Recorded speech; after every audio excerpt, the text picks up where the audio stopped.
with your main Chip Washington. When it comes to information, the main got an arsenal. Bring you up to speed with what you need. He's the local and nationwide news feed. Let's talk about it. Dialect to do something about it. Chip got the flow wide open if you got questions about it. Man, it's the show that brings you to your raw. To solve all problems, it starts with real talk. Real talk. It's real talk. It's real talk. It's real talk. It's real talk. It's real talk. It's real talk. It's real talk. It's real talk. It's real talk. It's real talk. It's real talk. It's real talk. It's real talk. It's real talk. It's real talk. Yeah. Welcome to Real Talk with your host, Chip Washington. It's real talk. It's real talk. It's real talk.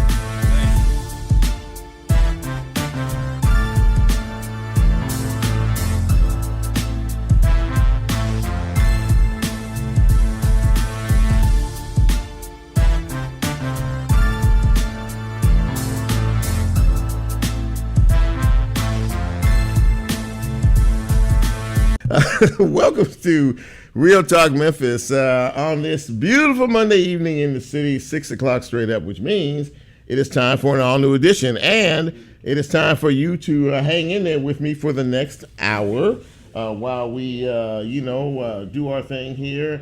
Glad to be here. Glad to be anywhere on this Monday evening, but more importantly, glad to be here with you. We have a great show for you this evening. I hope you can hang with us for the next 60 minutes or so, because while being entertained, you can also learn things on this broadcast, and we hope that you will be able to do that this evening. We will lay out the guest list for you in just a minute. But first things first, how do you get this fine piece of radio broadcasting? Well, simply put, a few ways. First, of course, we are live on 91.7 on your FM dial. That will be WYXR. You can also find us on the WYXR app. We are on the TuneIn app. And we are live streaming the show this evening on Facebook. So you can go to my Facebook page and you can watch as well as listen. And in a couple of days when the show is posted, you can hear us on YouTube, and you can also find us wherever it is you get your podcast. So there you go, ladies and gentlemen. Lots of ways to find this radio show. And, of course, I always appreciate it because I know that you've told other people, right? Come Monday evening, 6 p.m., the place to be is WYXR 91.7 to check out Real Talk Memphis. I know you do that. I appreciate that as well. So in terms of the guest list tonight, and boy, I tell you, I had a lot of breaking news break late on me this afternoon. But in terms of my guest, we'll be talking in just a couple of minutes to the preeminent radio.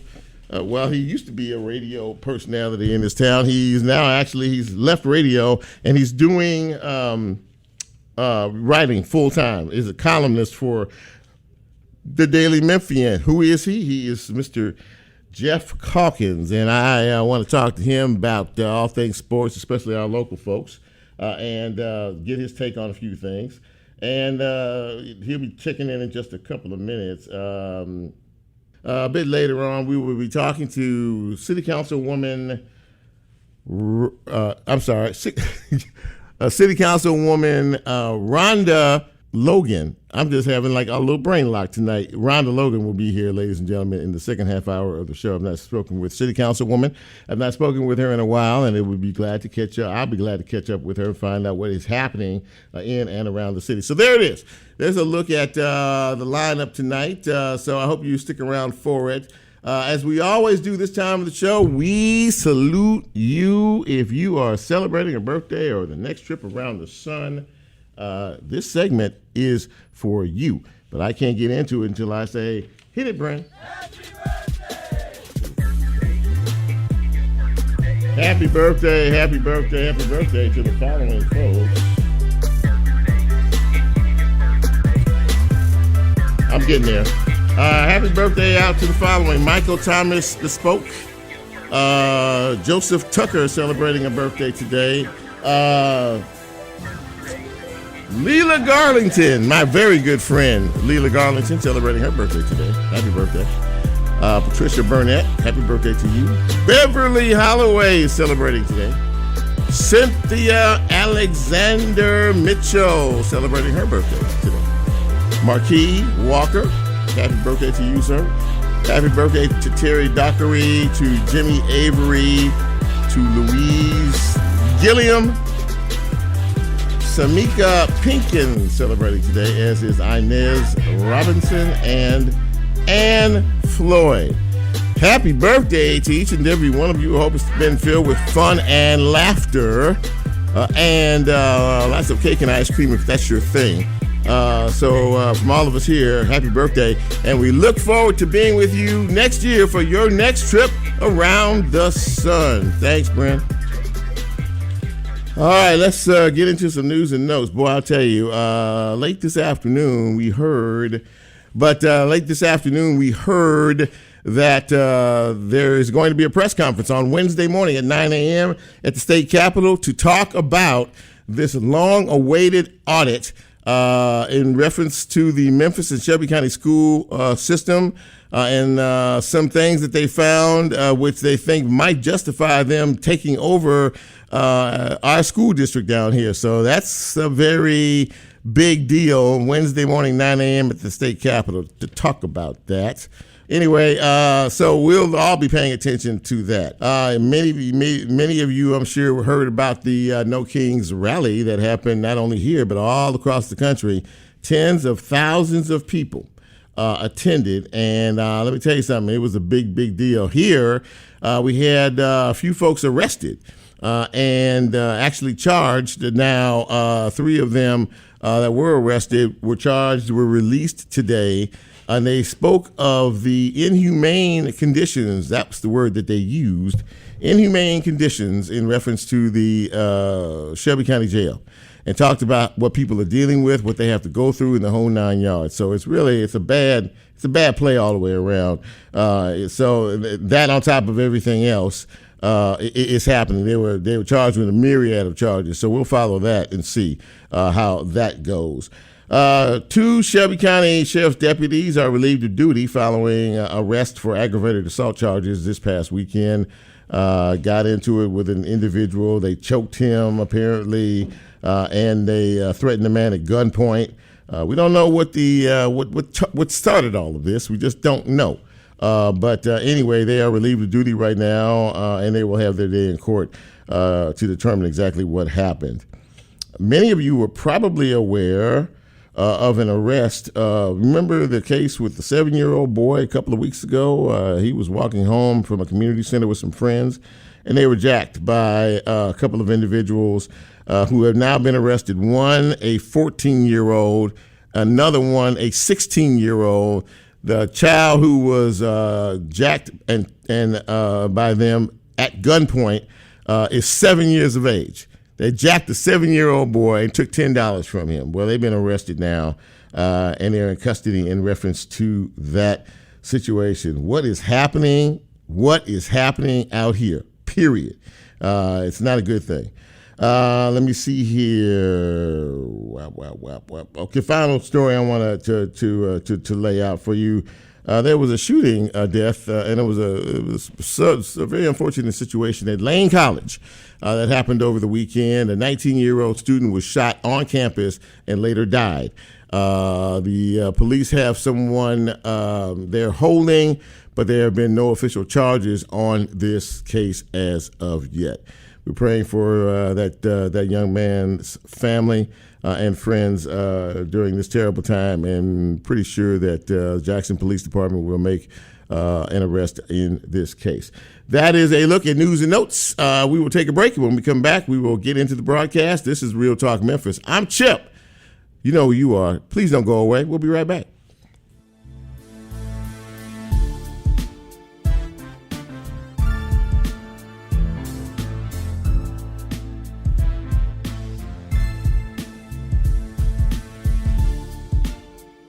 If you like Real Talk, here's a way you can get involved. Do you have a show topic idea or suggestion? Want to be considered a guest or have a guest idea? Then send Chip a message on his Real Talk show page and you can be a part of the Real Talk experience. So as he always says, go out and tell somebody. We'll be right back.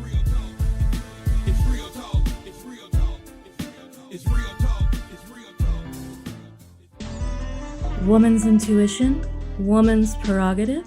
Sometimes. Only a woman's point of view will do. Listen to Valley of the Dolls, Sunday, 1 to 2 p.m. on WYXR 91.7 FM. A chance to hear a woman's thoughts and feelings. Hello, friends. Are you craving a soundtrack for the supernatural? The Witching Hour is your answer. Tune in every Monday, 11 p.m. to midnight. Lock your doors, dim the lights, and let the music summon the spirits. Only on WYXR.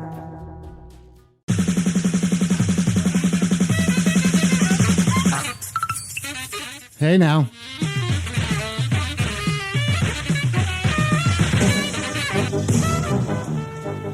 It's your pal Robert Gordon from Tuesday afternoons at the Idle Hour.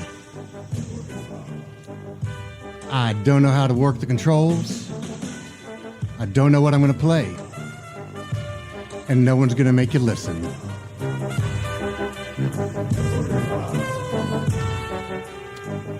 See you there. And welcome back to Real Talk Memphis on this Monday evening. Yes, the Gremlins are back, ladies and gentlemen, with the technical issues. But I think I have my first guest on the phone with me, Geoff Calkins. Geoff, are you there?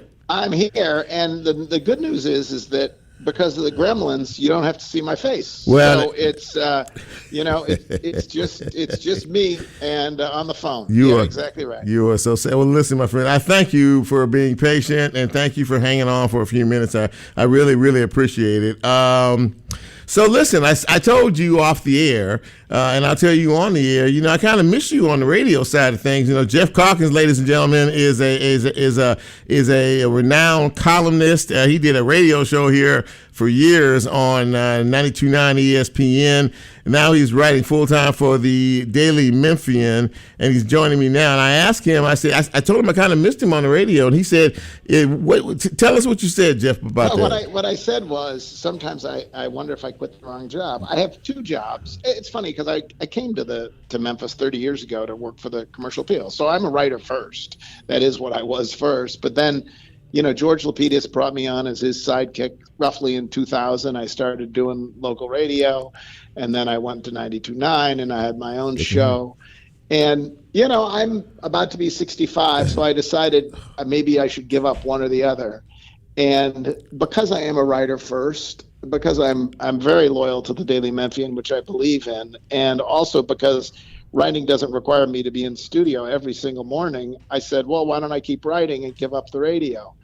But I do miss it some, like missing, there's a community, as you know, like people, there's something about hearing someone's voice and there's a different kind of community. It's more interactive than I write this and off it goes into the abyss. So I do miss radio, I confess, but I still like writing and telling stories, and who knows? Maybe I'll follow your footsteps and do something once a week someday. But we'll see. Well, listen, man, you still are excellent at that writing thing, so you might want to hold on to that one for a while if you choose to. So listen, I wanted you on because I consider you an expert at all things Memphis sports, and of course, this year we couldn't have gotten any more abysmal with the Memphis Grizzlies and of course the Tigers. And I wanted to kind of get your take on what happened this year in particular. I guess we'll first start with Penny, and then I want to segue into the Grizzlies and find out what you think is going to happen to Ja in the future. But what happened with the Tigers? Well, I mean, the truth is, it was a badly constructed team, right? I mean, that's in the end what happened. It was two of the last 3 years have been badly constructed teams. 2 years ago, he had a group of really talented players who imploded, right? And then 3 years ago now, right? And then that team, the one that fell apart once this conference season started because of personalities and egos and all kinds of stuff. They were talented enough, but it was a badly constructed team. Then you had the team that wins 29 games, and you're like, oh, this is great. Penny's figured it out. They're a 5 seed. And then, the excuse is that they were waiting for PJ Haggerty and Dane Danger. If so, that was silly because, I mean, as Penny himself has subsequently said, with PJ Haggerty, you give him a deadline and you say you're going to take this money or we have to spend it on someone else, or else we're not going to have a roster. Right. And so, and Dane Danger, no one seriously ever thought he was going to get eligible. So if they were waiting for Dane Danger, that was preposterous. No one believed that he was going to be eligible. And so, I don't know, like that's the explanation you get is they bet on those guys. And that was a misguided bet if that's what happened. And then you had a team that was, literally the worst team in decades. And so it was a total disaster. And then a lot of the things that you see, the constantly shifting starting lineups, all of that. So, and then of course, all of this is against the backdrop of a world that's changed and not for the better for the University of Memphis, because I mean, look at who was in the Sweet 16. There's not a single mid-major, Memphis is a mid-major, but there's not a single team like Memphis that was wildly successful this year. And so, there's the problem is there's the concern about what happened this year, but then there's this seismic concern about, can the program ever be good again? Can Memphis, and in good, I mean, and it's better than I, Memphis fell in love with a program that was a nationally recognized and relevant program. Right. That's what Memphis, the community, fell in love with in the 70s and the 80s and the 90s and under John Calipari. Yeah.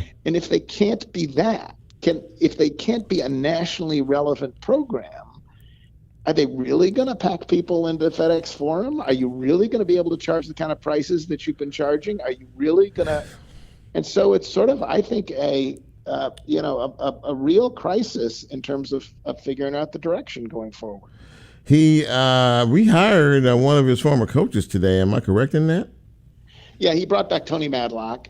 Tony Madlock had been assistant, obviously played at the University of Memphis, and then had gone off and been a head coach and gave up his head coaching position at Alabama State and decided to come back to be Penny's assistant. And I think that's good. I mean, he's a well-known guy. He's stable. Penny trusts him. And then he hired two other assistants, one of whom is a fairly well-known assistant from Tulane. And I suspect that we'll learn shortly about a general manager that they've hired. And so all that is good, I think. The question is, there's been a lot of good people who've worked for Penny, right? Yeah. Sam Mitchell, former NBA Coach of the Year, Larry Brown, Hall of Famer, Mike Miller, Rick Stansberry. There's been a lot of coaches who've worked for Penny. And what happens is they tend to be here for a year or two, and then they cycle out, and there's no stability. So I mean, the bottom line with Penny is, he gave this very emotional press conference where he feels like the whole city's turned against him, and the media's turned against him. Yep. And I would tell you that I think everyone still, to this day, desperately hopes that Penny Hardaway succeeds. People love Penny Hardaway. It's in the end a bottom line business. Look at the University of North Carolina. They just fired their homegrown head coach, and in the end, winning one tournament game in 8 years and going to the tournament 3 times in 8 years isn't a good job. Like, that's not what was expected. Yeah. And so, is this the magical off season where things are going to get right? I would think they would be really motivated to put together a team that can make Penny and the community proud. And the good thing they have is, even though they don't have as much money as and I serve as County Commissioner over District 9 of the Shelby County still Commission. have more money than anyone else in the conference. So I think the odds are they'll probably win the conference next year. But can they create momentum again to be Memphis basketball? I think that's a real question. Wow, interesting. Very, very interesting. In the little time I have left, I got to talk about the Grizzlies, who it seemed like they gave up from the beginning of the season all the way till now. We've had a major disruption for most of the year, talking about John Morant and his future here with this team.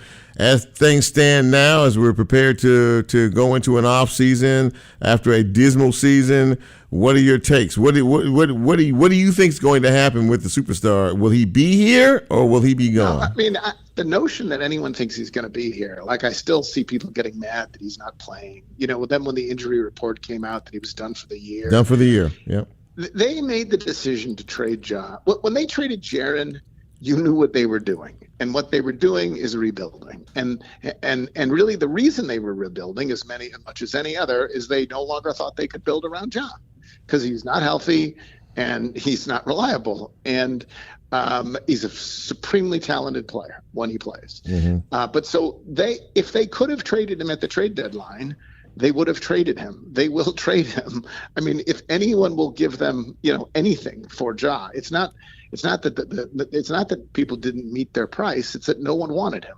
Mm-hmm. And no one wanted him because he makes so much money and he's a pain in the neck. And so he wasn't worth the risk. If he made $8 million, people would be lining up to give Geoff a second chance, but he doesn't. Mm-hmm. And so they will this offseason. Anyone who's under the illusion that he's going to be back is wildly misguided. I wrote that at the end after the trade deadline. I wrote then he will not play again for the Grizzlies this year, and he will not be back. And so they have 2 lottery picks, and the advantage the Grizzlies have over the Tigers is that the Tigers live in a universe where it's going to be increasingly hard for them to be relevant. The Grizzlies can still, they're going to have to rebuild, and people that may be frustrated with them, but they're going to have 2 lottery picks, and they're going to try to do this again. And that's what teams do in the NBA, is that you tear it down and you build it back up. And so that's what they're going to try to do. But no, Geoff will not play for this team again. Wow. Yeah.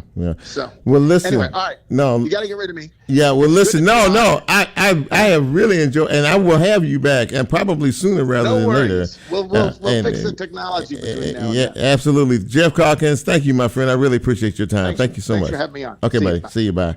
There you go, ladies and gentlemen. Geoff Calkins, and I think we might have fixed our issue. I'm looking at another guest in the box here, and I think she's about ready to go. So let us take a quick break, Bren, quick.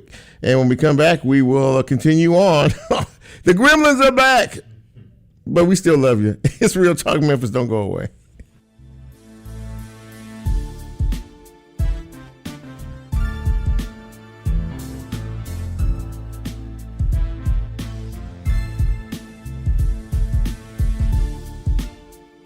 If you like Real Talk, here's a way you can get involved. Do you have a show topic idea or suggestion? Want to be considered a guest or have a guest idea? Then send Chip a message on his Real Talk show page and you can be a part of the Real Talk experience. So as he always says, go out and tell somebody. We'll be right back.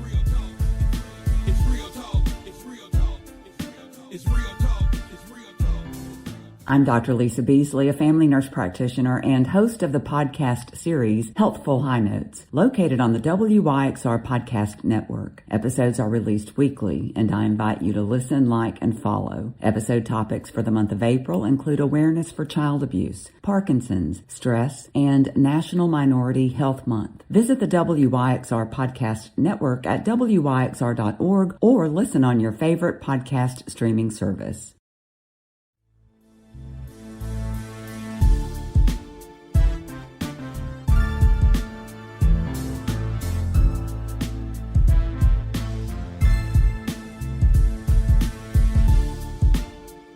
Get Real Talk on the TuneIn mobile app under WYXR, and he's now streaming live on Facebook. And you can also catch a rebroadcast on YouTube. Just put WYXR in the search box and hit subscribe. Now back to more Real Talk with Chip Washington.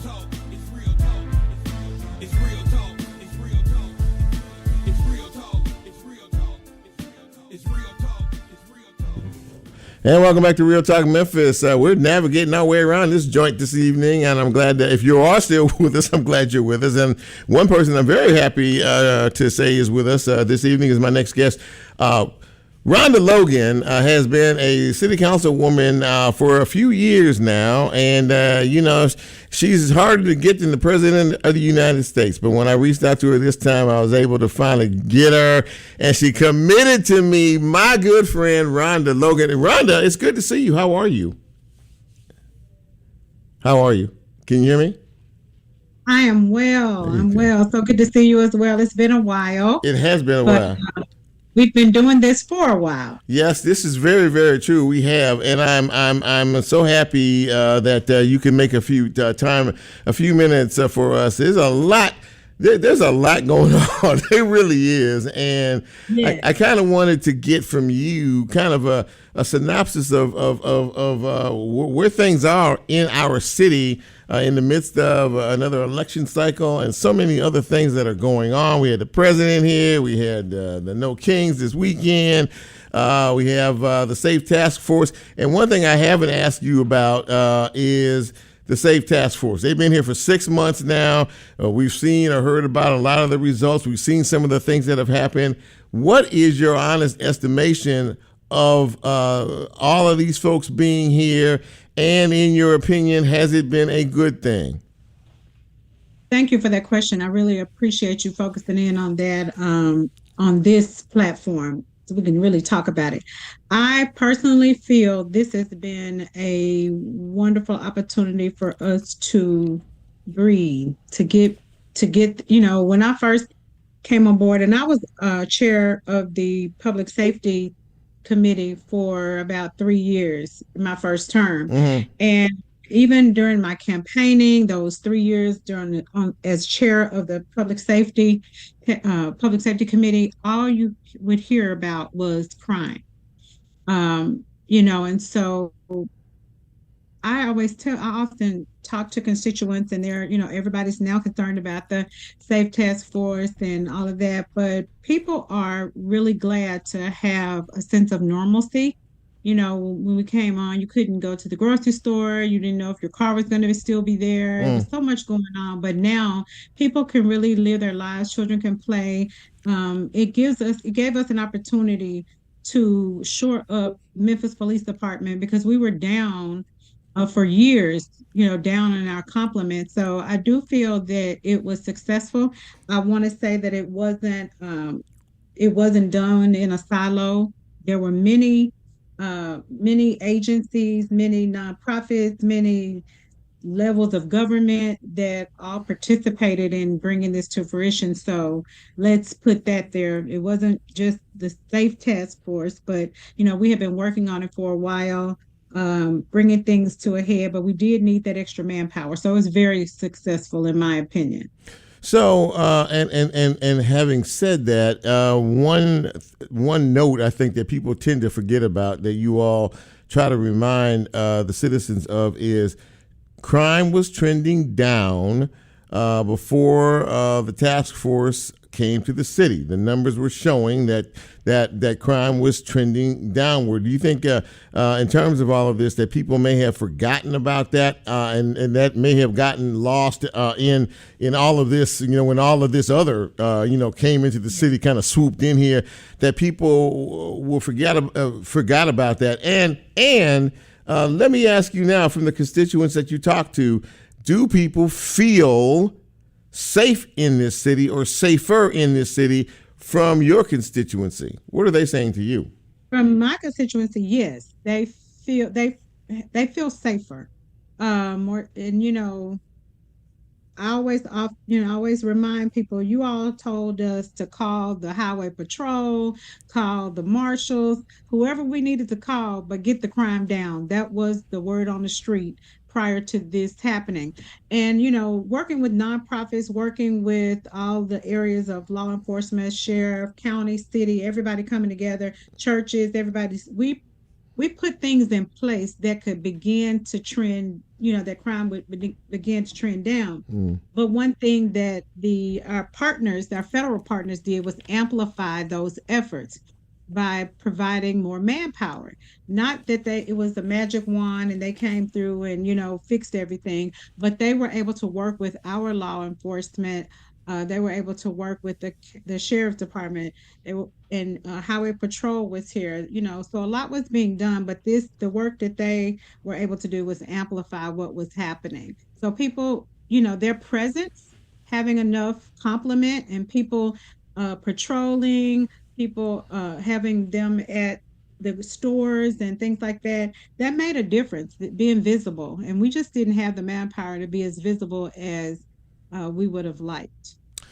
I'm going to shift gears a minute here, and while your body is not directly responsible, I think we all have a vested interest in our children and in our young folks. And now we are about to hear this battle's been going on forever in reference to the possible or the possibility of the intervention or takeover or whatever fancy term one wants to use of our school district here by a governing body. There's supposed to be a press conference to discuss this audit that just finished up and I guess determine next steps.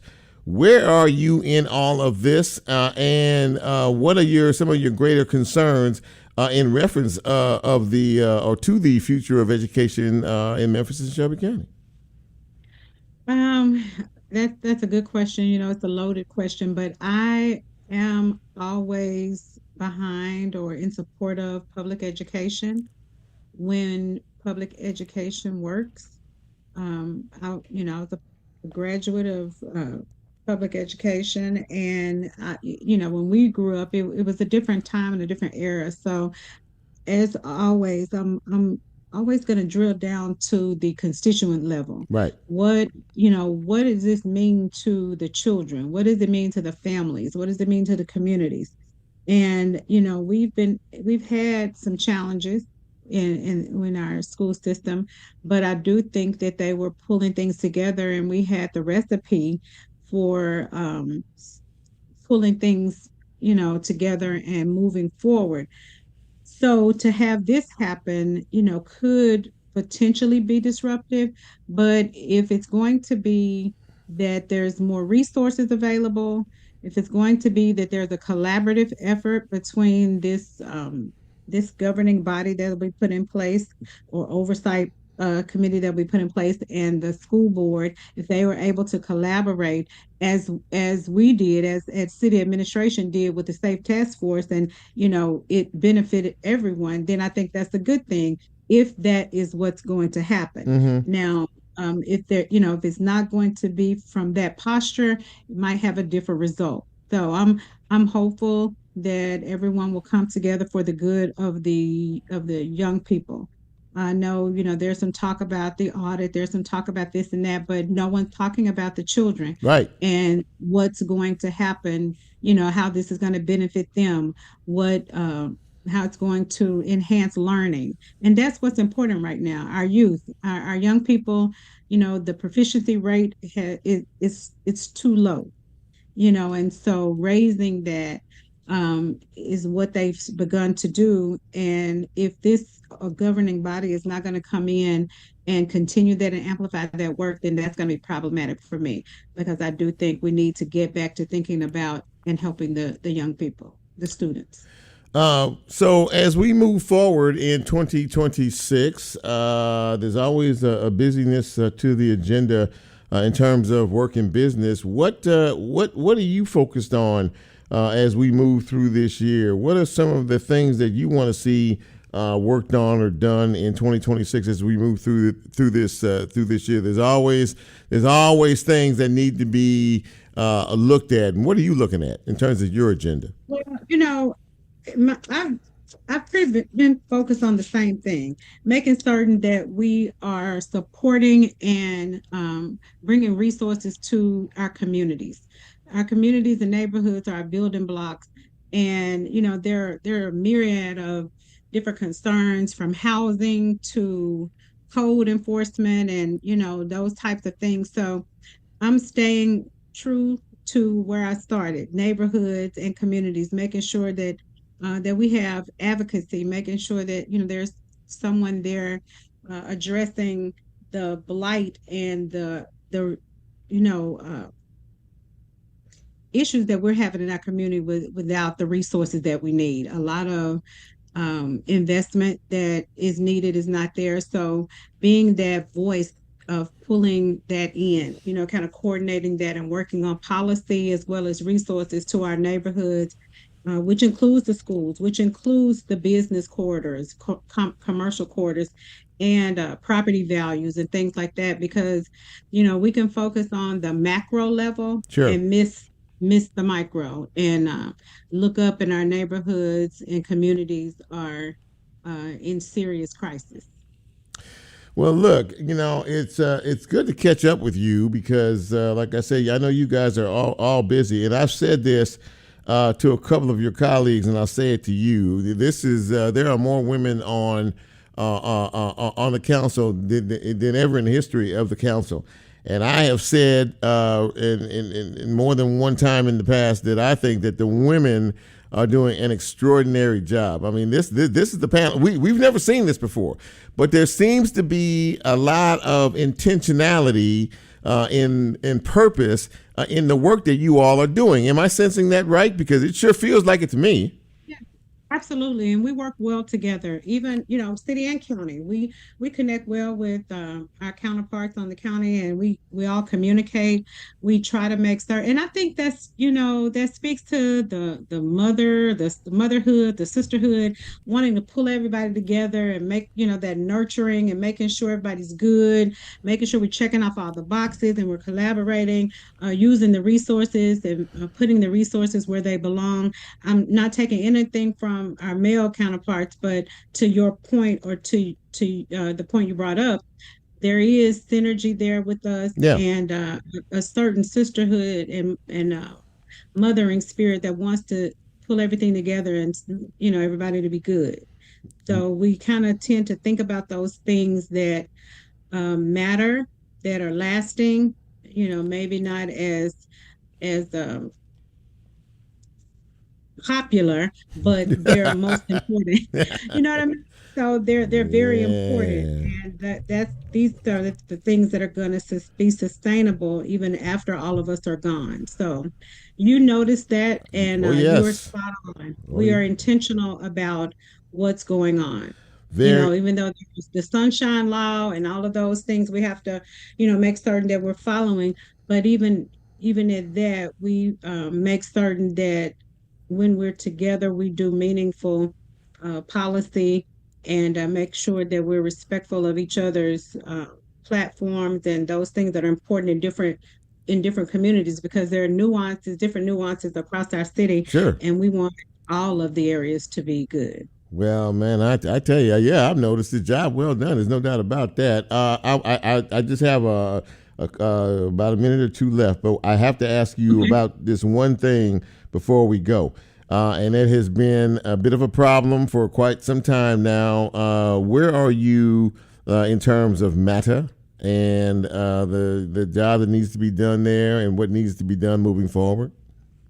Well, public transportation is very important in our city, and if we're going to continue to grow and continue to pull in the industry and businesses and thrive as a logistics city, and in terms of providing the manpower and providing the labor force that's needed, we have to have a strong and viable MATA system. And I think we have in the ingredients now. We're headed in the right direction, have the people in place that can do the job, and it appears that we are turning the tide and are going to be good, are going to be much better than we have in the past. And all of us are working together. We're all in unity, in unison, headed upstream, and it's going to take a minute. We didn't get here overnight. It's going to take a minute, and we all have to be patient and work together and stay focused on the end game. But it's something that has to happen. We have to have public transportation. It may not look like it used to look or did previously. It may have a different look, but it needs to happen, and it will. City Councilwoman Rhonda Logan. It has been a joy speaking with you again, and I wish you nothing but the best, all the luck in the world as we continue to move forward and navigate through our city. Thank you, my friend, for coming on tonight. I really, really appreciate it. Thank you. Thank you so much for having me, and continue to do good journalism as you always have. Thank you, Rhonda. I appreciate that. Boy, she's something else. Thank you very much. So listen, ladies and gentlemen, that we got through this, and as they say, 2 out of 3 ain't bad. We're gonna try to catch that other guest, down the road here. But Shelby's sitting in studio with me, and along with Bryn and Shelby, I want to thank you.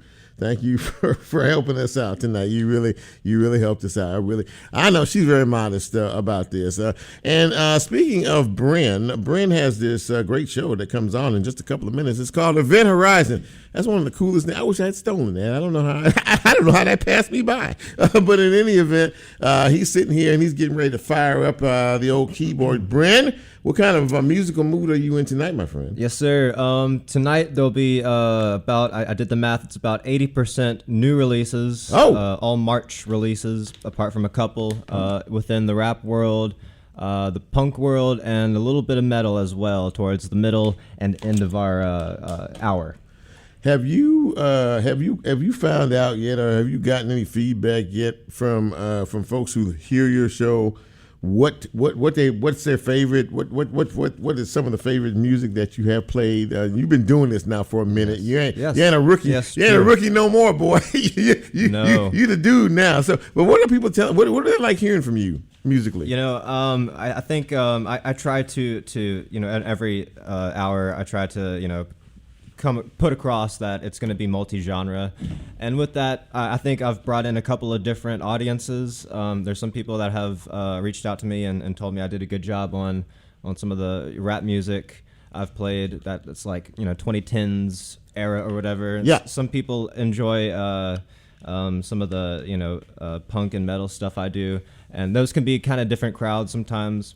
And I think to a certain extent, none of them are going to be happy with the full 60 minutes because I'm always going to there's some variety there, right? Yeah, there's some variety there. make everybody a little mad. It may be the goal. Well, that's okay. We all have to get the blood pressure stirred. We got the blood stirring every now and again. Yes. So, ladies and gentlemen, there you go. You can hear Bryn Butler in just a couple of minutes for this next all-new, fresh show called Event Horizon, and we stay tuned for that.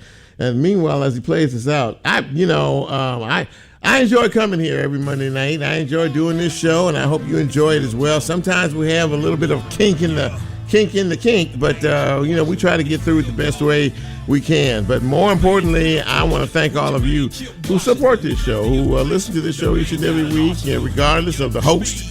I know you listen for the guests, of course, but really appreciate you. And if you like what we do, tell somebody about it. And, because the more we go, the more we grow. And that's important to grow. So thank you all for being a part of it tonight. If you were so, I hope so. Thanks again to Shelby. Thank you, Bryn. Thank you, Lulu. And, of course, thank all of you for being the audience. Appreciate that. So from all of us here at Real Talk Memphis, including your humble host, that would be me, thank you. And we are out.